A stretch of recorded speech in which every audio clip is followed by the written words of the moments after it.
हरिः ओम् श्रीगुरुभ्यो नमः।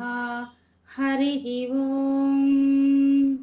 వాక్య విభూతి అనే శీర్షికలో భగవాన్ శ్రీ సత్యసాయి బాబా వారి ఉపదేశము తెలుసుకుందాం. సాయి శరణం, బాబా శరణం. అంతా దైవమునకు సంబంధించినదే, ఏది నాది కాదు అని తెలుసుకోవటమే వేదాంతము. నా దేహము నా దేహము అంటున్నావు. ఈ దేహమునకు ముందున్న ఈ నా ఏమిటి? ఇక్కడ నాది అనేది ఒక మమకారం, నేను అనేది అహంకారము. ఈ నాది నేను అనేవి ఎక్కడివి? అంతా భగవంతునివే. అరణ్యవాసం చేసుకొని వచ్చిన తర్వాత అనేక మంది ఋషులంతా శ్రీరామచంద్రుని రామో విగ్రహవాన్ ధర్మ, నీవు సాక్షాత్తు ధర్మస్వరూపుడవే, నీవు సాక్షాత్తు భగవత్ స్వరూపుడవే అని వర్ణిస్తూ ఉండినారు.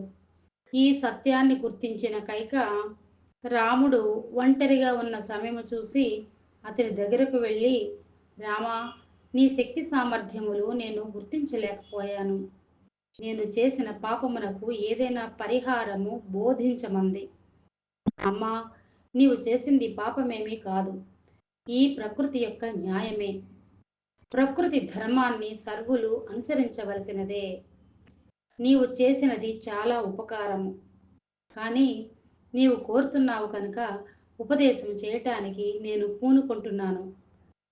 రేపటి దినము తెల్లవారి నీవు సరయూ నదికి వెళ్ళి స్నానం చేసి రమ్మన్నాడు.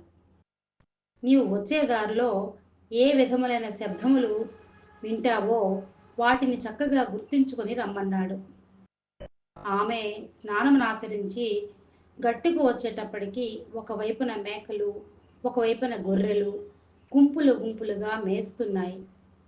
అవి నిర్విరామముగా మే మే అని అరుస్తున్నాయి. కైక తిరిగి రాముని దగ్గరకు వెళ్ళింది. రాముడు, అమ్మా, నీవు విన్న శబ్దము ఏమిటి అని అడిగాడు. కైక, నాయనా, గొర్రెలు మేకలు ఎక్కడ చూసినా గాని మే మే అని అరుస్తున్నాయి. ఈ శబ్దమును మాత్రమే నేను విన్నాను అంది.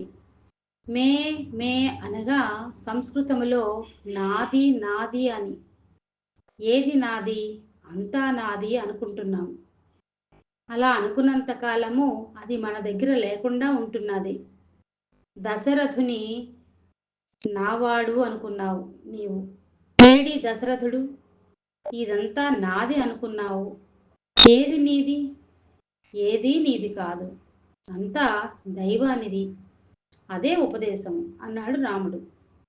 అంతా దైవమునదే, ఏది నాది కాదు అనే భావమునకు మనము ఏనాడు వస్తామో అదే నిజమైన వేదాంతం, అదే నిజమైన జ్ఞానం. ఆ జ్ఞానము మనలో ప్రారంభమయ్యేంత వరకు మనము అజ్ఞానములో మునిగిపోవలసిందే. ఓం శ్రీ సాయిరామ్.